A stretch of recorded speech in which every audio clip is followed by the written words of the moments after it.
जब से कर माई मर गई ना बेमरा ही हो गई दूध बिना। डेली के दूध केतना पियत पियत हम थाक गई तबे कर बढ़िया से मांगुराई नहीं भाई।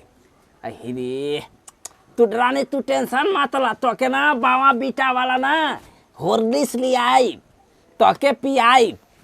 एगो नालायक हम लड़का से हम बड़ा परेशान रहा था। अरे हट के बांध दे के अरे परेशान के ले भाई। एगो दिन भर चुरुक्का नियन किजन कहाँ घूमत हम बेहुदा हो गिल बना। आए कैसे कैसे हम रुके तो दादी मोरा परेशान करके रखल बालो जा। हले तोरा के कितना सोचतन कि मोटवा दई हो। एगो खलनायक लड़का ई जवन निकल गई ना कोखी में हमारा परेशाने रहा तनी। हले हट बाबूजी चली खाना ना खा ली कार दिन भर करत रही ना जी। एगो बकरी के बचाना रख ले बानी एकरा के बेच दही त रोज आवत ओसन किने खरीदे वाला बोला बुना बेचे बेचे के आए। एकरा के सोचनी कि अपन एकर माई मर गल जाइए से हमार जे खूटा पके लागत कि सुना सुन हो जी। अब एगो रानी बाली करे मुड़ी दे बा आए तब आगिर करे मर्जी त छरंगो लग जाई जान जाई। दे खोल दी होने जाला त आ चली खाना खा ली खाइम ना रे।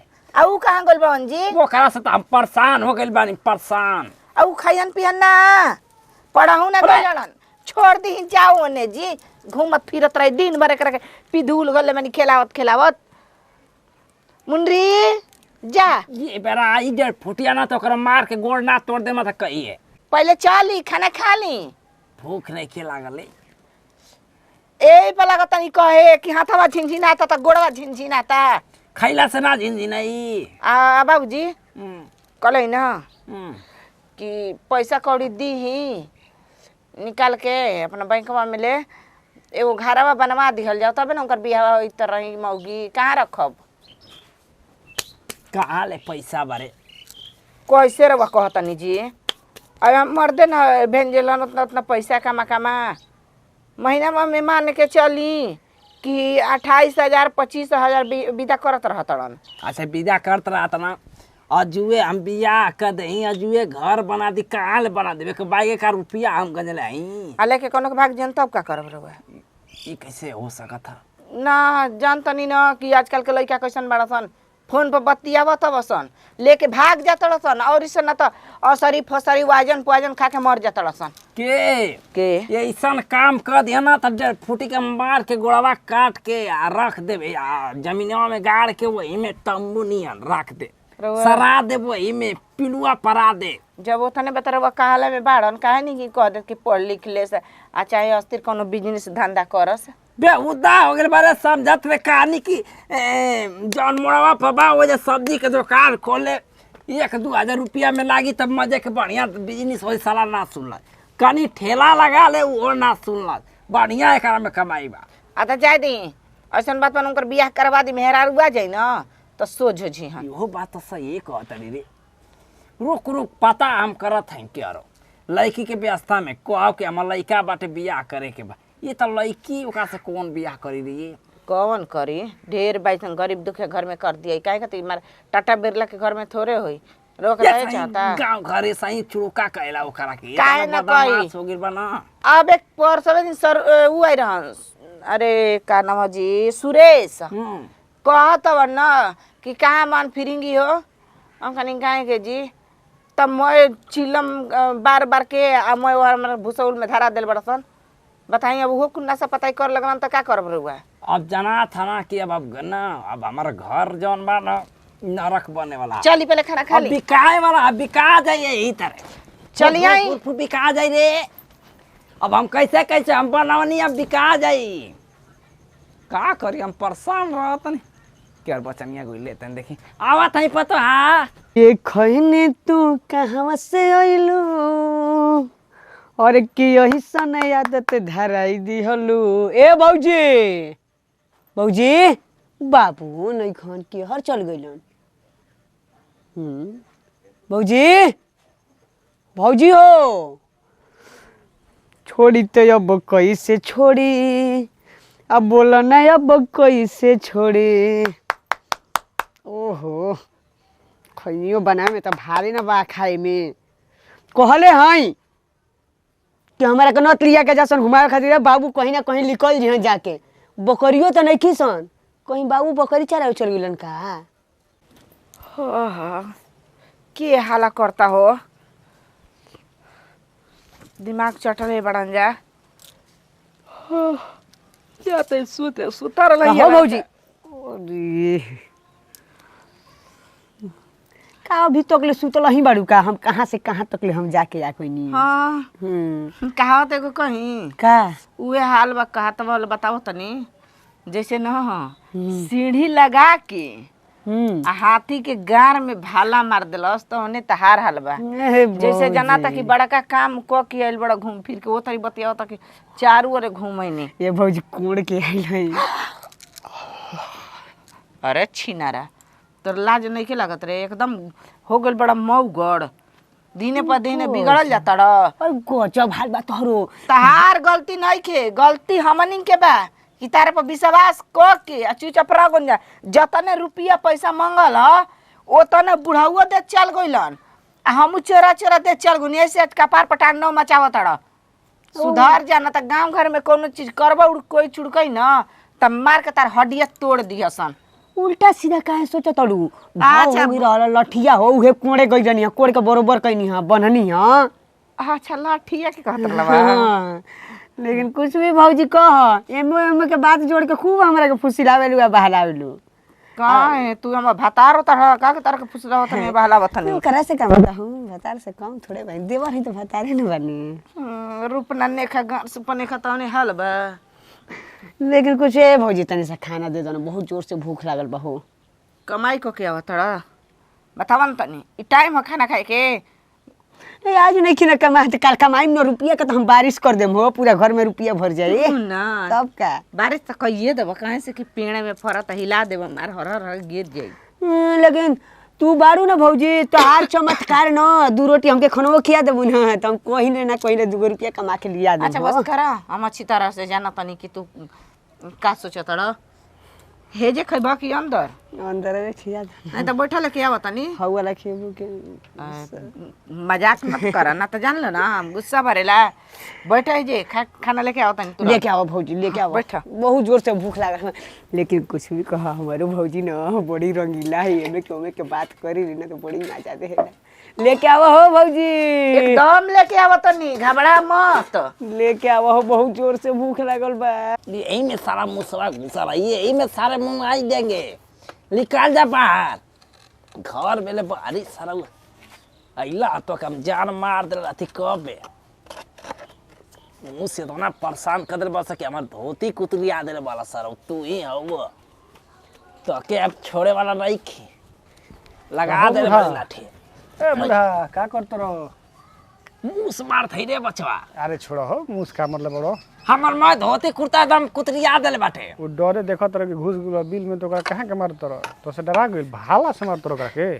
तब का मारो कि इनका दम तमु जाम हो जाई। बाप रे बाप ई बताओ तार छोटका लड़का का रहन ठीक नहीं है का कुछ कर देले बका। अरे बड़ी याद करता मैं जितना गांव के लोहरा बड़ा सनु कनी संगे रहता। भैया हम परेशान है ओकरा से हो हम का करी हमके समाज में ना इतना और हम सुना था ना कि अब का हम कहें। या तो ओकरा के बाहर भेज दो।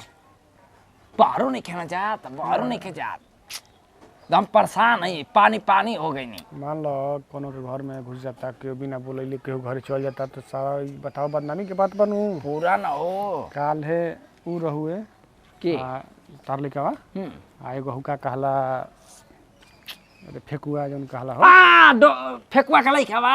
हां ऊ रहुए आ एगो और कौन रहे जौन है लपेटना के नतिया अरे वो बढ़िया चुका रे हाँ, तो वो हमरो के देखेला तब और री बोलेला। हां ते तीनों मिल के आ गई रहूं सब कौन हने जौन मुड़ा पर घरावा पड़ेला वो घर में घुस रहूं सब सुने में आइल ह कुछ कल चोरी कइले बा सब। अच्छा ओकनी के संगे ही रहल ही मैया रे अब तो डकैती कर लगन सा। मान लो अभी एकर नाम तो नहीं खसलेत ओ जना घरवा हो लेकिन होकनी के नाम आवत अगर झूठो के कह दस तो तारा लइका के त काम फरिया जी अब जाए थाना में ना मैं गांव के तारी इज्जत जोन बनइले बड़ो मैं हमरा बिगाड़ कटा जाइत बिगाड़ जी बचवा ई बेरुआ के नहीं ये बेरा छोड़म ना ये बेरा का ओकरा के या तो एजा समझा दो कि रहे के तो बढ़िया से रहो ना तो खेत ये में करा बाहर। के ना अब ना ये जैसे बेगे दम हाँ। अब ये जैसे इस ना कि दम सर से पानी दम नीचे दम बग रहल बिया अच्छा ई उपाय बताई कवना जगह भेन दे तब कि बढ़िया रही वो करा के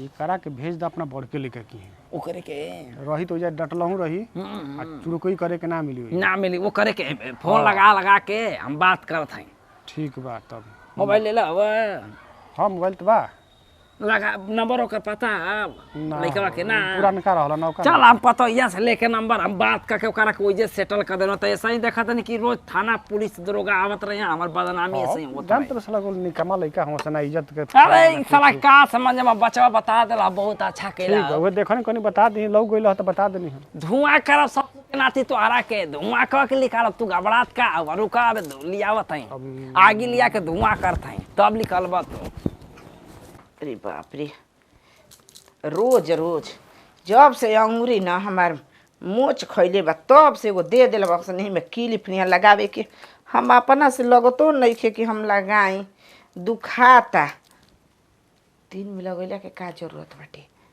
घर में कोई आवता जाता कि देखी कि लगैले बड़ू कि ना एकरा से बढ़िया बा कि निकाल देतनी आ तब चुपचाप सुतम खा लेबे कनी पी लेबे कनी बर्तन त माजिए धो देनी कपड़ा लता फीच के चाके सब होइए गइनी त केकरा के घर में बोलाई बा केकरा से बतियाई सबसे बढ़िया बा कि अपन काम कर धर चुपचाप अपना घर में सुत जा दुनियादारी के लेके आदमी चली हन कुछ बोली हन कुछ बतियाई हन आ एमा से ओमा क दियसन त का जरूरत बा घर में दूसरा कोई के बोलैला के हो दादा आ आजकल न मेहरानू के बोलावेला के बा अपना घरे आव तड़ीसन आ एको गो हमनी के नियम बताव तड़ीसन बताव चौथा दिनवा के बात हटे परसों चौथा दिन के कैसे कहत ऐसन अपन गहना देबू आ दोगीना लेबू हाँ मही नहीं की जानत कहाँ कहाँ अइली सन ऐसे मेहरान लोग के फुसला के लेके चल गइली सन आ दुनिया के का बात बतिया के भाव अपन माथा गरम करे खातिर जेकरा जन बुझाता वो अपन करो खैला के बाद नींद लागे लागेला आदमी कहेलन कि नासे एगो नासा कैला से अनाज नसे न बा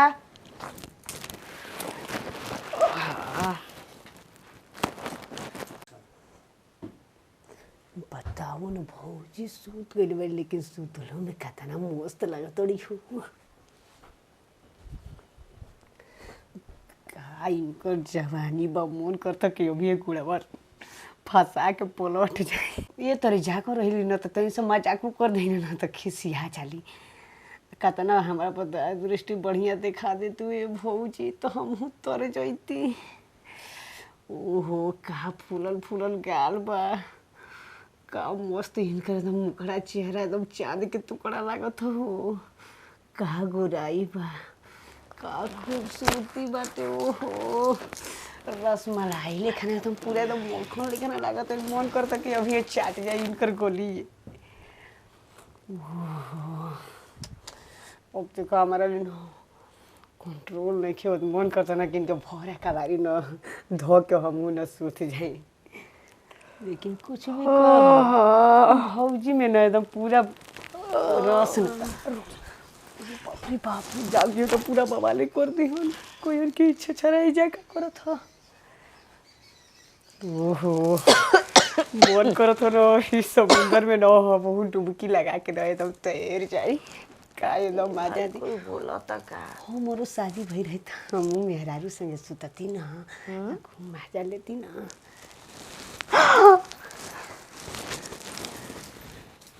अरे मौगछी केहर गइल पैटा ए का भौजी ई हे जाके का करतला हो उ पैटा खोजे तो यहाँ पैटा गर्मी न होता था ना कहो कहाँ गो रे बा रे बा हई जूता है मोजा वाला है मोजा कस के पैर के सूट बूटे आइल बड़ा टीका मार के अच्छा भक्ति में लीन न रहनी है भौजी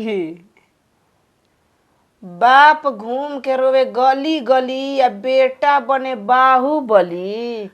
आय आ तोहर लाज शरम नइखे लागत हो का हो के भौजाई के घर में आके पलंग पर खूब बस्ती रह। कहीं हाथवा होते तू तो ना छुअत रहो हम कहीं के मच्छा कटता। ना ना ना ना भौजी हम ना तार के टोचो ना कइने हो आई बताओ कि तू कब के आई लड़ा अबे आइल हई अबे काम रहल पैंटा खोजत रही जाओ। भौजी लंगटे बड़ा का हो ना गर्मी ना होता हो बहुत ज्यादा कच्छा निका पहन ले। काछा पहन ले बानी हां पैंटवा खोजत रही हो मैंने तहार पैंट हमारा घर में का करे जैसे जा बेला हमारा घर में रतिया में सुहाग रात के सुहाग दिन मनावे आवेला के जे खोल के गोइल बड़ा। हाँ तो तहार कपड़ा तारा वो दलानी में न बाटे हो कि हमारा घर में बा। भूला गइल हई भौजी तू तार जमन रहन बा ना तो ठीक नहीं खे। अब हमारा समझ में आ गइल कि बुढ़ऊ ले कहम ना तब वही जानी हन। बाबूजी रे कुछ नत कहियो काहे ना कहबो भतार हमर बाहर बा देवर बन के घर में लूट बलाहारा। हैं भौजी ई कुल बाबू ने बात नत कहियो काहे ना कहब तब न तार बियाह करवाइबो। बियाह के बात करो तो बात कर दिया बियाह हो जाए छछुनर ले कौन बियाह ना करियसन। एगो बात जान ल तो हमरा में कौन कमी बा खूब तारा में कमी पर कमी बा तले कहत रहा कौन कमी बा। ऐसन कुल काम करे के होई तो सुना ये घर द्वार ले बहरी चल जी ना तो कह हम फोन लगाई अपना मर्द के एजा बोलाई। ना भौजी तू सोचा तो कि भौजी बाड़ी अकेले भैया घर में हइये नहीं खन भौजी ले बतियाईब उनका के पटाईब आ सुहाग रात ना तो सुहाग दिन मनाईब ये सोचता ना ना तो हम वैसा ना कुल में के ना हनी बुझा गइले। तू सोचता कि भौजी ले प्यार से बतियाईब सुहाग दिन आ सुहाग रात मनाईब। हां का ना ना ना ना ना ना नोच दे धक्के मुहावा चिंता ही नहीं कर। अब भतार का हम फोन लगाईब उनका के घरे बोलाईब ऐसे काम ना चली। तो कैसे काम चले तू जाना तड़ा कि चभोकाना बहिया कि देवर से खूब बतियावेले सटियावेले पटियावेले आ जेतना कमाई रहेला ओकर ओतना अपने पर लुटवावेले। तू तो संगे सुतावे ले हो भौजी तू तो वो ना करेली। अरे मुआना तोरा मड़ी आई ठो घरवा में का हारा गुड़ी होता रे। बाबूजी कुछ ना बाबूजी बाबूजी हां बाबूजी का हरे तोनी के पलंगो पाए में आफत पर जाना तू जान हमारा जौन खाऊ का बाबूजी देख ली कैसे करता देखी तो बालू सुनता उठा लागियो किन भौजी हमारा के बाली उठा लाली हला बरत कम कमात रह। हैं सुता रही आइल हमन खूब प्यार से सुघरावत रहन पहिलावत रहन अपना प्यार के जाल में फसावत रहन। ना ना ना जाई मातारी सामान नहीं अरे काई को तू दिमाग में चल खरे भेड़ुआ पैरस पर नाम देखी बाबूजी इनका बियाह करवाई तो तोर बहुत शिकायत सुन ले बानी आ जाए के आना ना बा ई हो गइल बा छिनारा मजा मारा त जाके इनारा। ठीक बा बिनारा हैं ठीक बारे तोरी एक भाषा मुंह में ले आया था सुनो सा एकरा के ना अब समझ गेल बानी कि चुड़ुका ना भेड़ुआ हो गेल ए बाबूजी देखी इनकर बियाह क दही आ बियाह नहीं ना। तो हम मरद के बोलाई बाहर न त जाई। एकरा के बाहर भेजे के भौजी तारे से मजाक ना करम तो के चुप रे भेड़ुआ तू अब बुद मारता त मार तो हम मुंह फोड़ दे तू चल के निकाल बड़ा है देखा मारा लतावा ले लख तुरंते पसर जीवा देखी तबे घटिया छिनारा लेका कैसे करतवन ई चुड़ू कौन सा कर हाथ के रहा देख लाज शर्म ला त देख हंस तड़ा ना बे आ घर में ढुका डालता तू आखिर का करत लवा के सच सच बताओ तो अपना बाबू के क्रिया खा के कह खा के क्रिया कह काहे ना कहब देखी तो कहतन कि बाबू के क्रिया खा के ना कह तारे दी लाग रहलो बाबूजी का कहता रे तारा पर दिल आगो रहा सुन ली ऐसा ना बेटा पैदा कइले बानी जवानी ना हर बपार के टांग दे चल कर खाली रोवे सिखले वाला चल भेड़ुआ चले ए पता एक नियत बड़ा खराब हो गेल बा चुप रही जी हम नैहर जइब हम ना रह बेजा अपन बाप बेटा बनाइबे खाइब जा सुना ना जाय जोर भाई तोर भइला पना में दबा के रखबे एकर बहुत बात हम सुन ले बानी जान तरू तो हनुमानदा भी भेज दे। ऊ का उहाँ भिरी ना ना ना ना ई ना जइहन ओ जा जइहन हंगामा करवइहन आ ओ जी तो और हित हित पहने लिसन आ देखियन ना तो पीछे ही पड़ जइहन। अरे ना रे गांव में तो पूरा दम एकदम खिंचाइन कर दे मैं हम शिकायत सुनत सुनत हमार कान पाक गए। देखा ना ओजा रही ना तो लइकवा के डर से रही ना ओजा कुछ ना कुछ समझी काम धंधा करी एजा रही तो बदनामी बहुत बा आ तोहरो पर समझ कि अब देखी बाबूजी तब बेकार बा। देखी कोनो उपाय लगाई आ यही जले इनका के भगाई।